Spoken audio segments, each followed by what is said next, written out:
কোৱা উচিত নহয় বুলি মই ভাবোঁ। মই কৈ দিছোঁ নহয়, প্ৰমোদ বড়ো ছাৰৰ দেখিবলৈ 5 বছৰত 5 দিনো বন্ধ হোৱা নাছিলে। মানুহ মাৰামাৰিটো দূৰৰ কথা, এটা জাতিয়ে আন জাতিৰ এটা ভাতৃত্ব আছিলে। আৰু আজি সঁচাকৈ মানে ক'বাত না ক'বাত আজি ক'ব লাগিব, আজি BPF চৰকাৰ হোৱাৰ পিছত 4 মাহ নহওঁতেই আজি চাক BTC সচিবালয় ঘটনাটোৰ পৰা লৈ আজি সেই আপোনাৰ কেইদিনমান আগত ছোৱালীৰ যোনটো কেছ হৈছিলে কোকৰাঝাৰত, সেইটো কেছ লৈ আৰু আজিৰ কেছটো লৈ সঁচাকৈ দুৰ্ভাগ্যজনক। আমি কেতিয়াও মানে ভাবা নাছিলোঁ যোনটো BTCৰ এটা 2008 4 মাহত 3টা ঘটনা ঘটিছে। আৰু তাৰ পিছতো আজি এই 4টা মাহত মানুহে BTCত কিন্তু শুব পৰা নাই। গৰু চুৰৰ পৰা লৈ, ছাগলী চুৰৰ পৰা লৈ, চাইকেল চুৰৰ পৰা, এনকি মই আপোনাক কওঁ, মই টংলাৰ পৰা আহিছোঁ, টংলা থানাৰ ওচৰৰ পৰা বজাৰত একদম থানৰ কাষৰ ওচৰৰ পৰা বাইক, টটো ৰিক্সাও পৰ্যন্ত চুৰ কৰি লৈ যাই আছে। ক'বাত না ক'বাত আমি দেখিবলৈ পাইছোঁ এই 4 মাহত ক'বাত না ক'বাত অলপ আমি দুৰ্বলতা দেখা পাইছোঁ। কিন্তু প্ৰমোদ বড়োৰ যোনটো শাসনত কোনো ক'ব নোৱাৰিব 5 বছৰত এই BTCত এটা আগৰ যে BTC অশান্ত এটা BTC আছিলে মানুহ পাহৰি গৈছিল।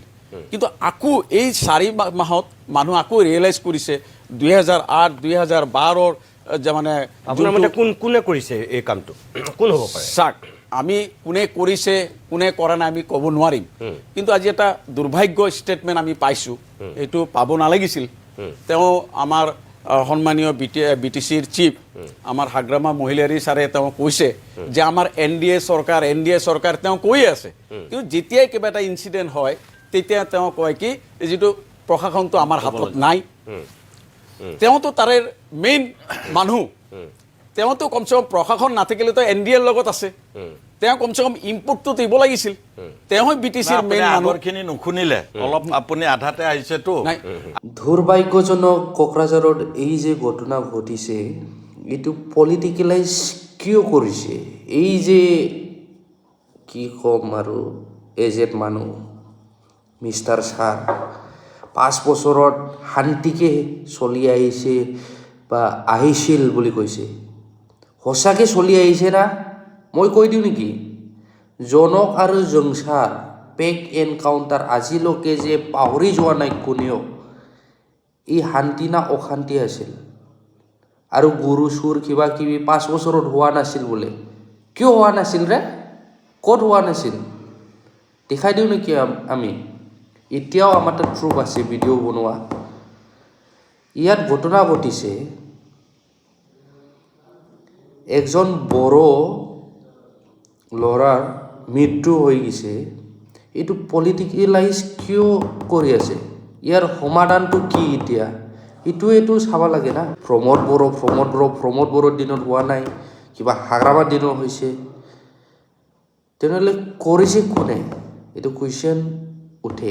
এইকাৰণে দুৰ্গা দাস বড়ো ছাৰো কৈছে এই সময়ত বেলেগ বিৰোধিতা পাৰ্টি দলে একো হাংগামা কৰা নাছিল, এতিয়া দোষী দি আছে হাগ্ৰামা ডাইৰেক্ট টাৰ্গেটেড। ইয়াত পলিটিকেলাইজ কৰিব লগা একোৱেই নাই। প্ৰব্লেমৰ চলিউশ্যনটো কেনেকুৱা আহিব বা আমি কেনেকুৱা জাষ্টিছ বা ন্যায় দিম সেইটোৱে লাগে। যদি সঁচাকৈ আমাৰ এৰিয়াত কিছুমান ইলিগেল মাইগ্ৰেণ্ট আহি পিনি ইয়াত থাকি আছে, তেনেহ'লে এইকেইটাক ইভিকশ্যন কৰক, সেইটো ক'ব পাৰে। কিন্তু এইটো যে ডাইৰেক্ট ইনডাইৰেক্ট এইটো যোনটো মাৰ্ডাৰ হৈ গ'ল, এইটোতো BPOৰ কাৰণে হৈছে বা কিবাৰ কাৰণে হৈছে, এইটোতো কোৱা উচিত নহয় বুলি মই ভাবোঁ। তেতিয়াহ'লে আপুনি কেলে কৈছে বছৰ আপোনালোক চৰকাৰত আমি বিৰোধী, তাৰমানে আমি গণ্ডগোল কৰা নাই ক'তো। এতিয়া আমি শাসনত, তাৰমানে আপোনালোকে গণ্ডগোল কৰিছে। কি প্ৰুফ আছে আপোনালোকৰ তাত আমি কি গণ্ডগোল কৰিছে? তেতিয়াহ'লে আপুনি কেলে কৈছে প্ৰুফ? মই কৈছোঁ যে তেওঁ কৈছে। আপুনি কিয় কৈছে? শুনক, তাৰমানে আপোনালোকে ইমান অধৈৰ্য নেকি যে 2 মাহ আপোনালোকে 3 মাহ আপোনালোকে ক্ষমতাত নাই, মানুহবিলাক উচতাই দিছে, আপোনালোকে প্ৰুফ আছে নেকি? উচতাই দিছে।